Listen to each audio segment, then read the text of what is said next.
Par une belle journée ensoleillée, un policier arrête un homme en pleine circulation pour excès de vitesse sur sa moto. « Vous devez ralentir », dit fermement le policier. « Je suppose que vous allez me coller une amende », répondit l'homme avec un soupir de lassitude. « Non, je ne vais pas vous verbaliser cette fois », répondit le policier. « Je vous arrête pour vous avertir. Mais la prochaine fois, vous finirez en prison. » L'homme, un peu surpris, baissa la tête, marmonna un merci rapide et reprit sa route. Quelques semaines plus tard, alors qu'il faisait sa ronde habituelle, le policier aperçut la même moto filant à toute allure dans les rues de la ville. Sans hésiter, il activa ses gyrophares et se mit à le pourchasser. La moto zigzaguait dangereusement, mais soudain, l'homme s'arrêta brusquement devant un hôpital et se rua à l'intérieur sans même retirer son casque. Furieux, le policier le suivit en criant. « Cette fois, c'est la prison.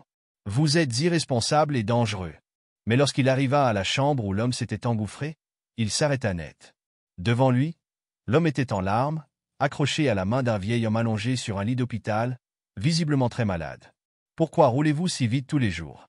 demanda le policier, un nœud se formant dans sa gorge. L'homme releva les yeux, ses joues ruisselantes de larmes, et répondit d'une voix brisée. « C'est mon père. Il est en phase terminale. Je travaille toute la journée et, à la fin de mon service, je fonce ici pour passer quelques instants avec lui. Chaque soir, je me demande si ce ne sera pas la dernière fois que je pourrai lui parler. Alors oui, je roule vite, mais c'est pour ne pas manquer une minute de ce temps précieux. » Le policier sentit une boule d'émotion monter dans sa poitrine. Il réalisa soudain que, dans son zèle à faire respecter la loi, il avait oublié de considérer les raisons humaines derrière les actions de cet homme. Il posa une main rassurante sur l'épaule du motard. « Je suis désolé, » dit-il doucement. « J'avais tort de vous juger sans comprendre. Restez ici autant que vous en avez besoin. Et si vous avez besoin d'aide, appelez-moi. » Les deux hommes restèrent un moment en silence, chacun absorbé dans ses pensées. Ce jour-là, le policier comprit une leçon qu'il n'oublierait jamais. Tout le monde mène un combat invisible. Plus tard ce soir-là, en rentrant chez lui, le policier ne pouvait s'empêcher de repenser à cette rencontre.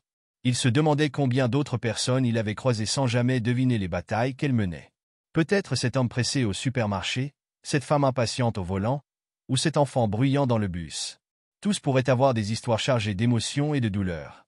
Et combien de fois avait-il lui-même réagi avec frustration au lieu de compassion? Les jours suivants, il décida de retourner à l'hôpital. Non pas pour surveiller l'homme, mais pour offrir son aide. Il apporta un café et s'assit avec le motard pendant que son père dormait. Peu à peu, ils commencèrent à parler. Le motard expliqua comment son père avait toujours été son héros, un homme travailleur et aimant qui lui avait appris l'importance de la famille. Mais la maladie avait tout bouleversé. Maintenant, chaque instant était précieux.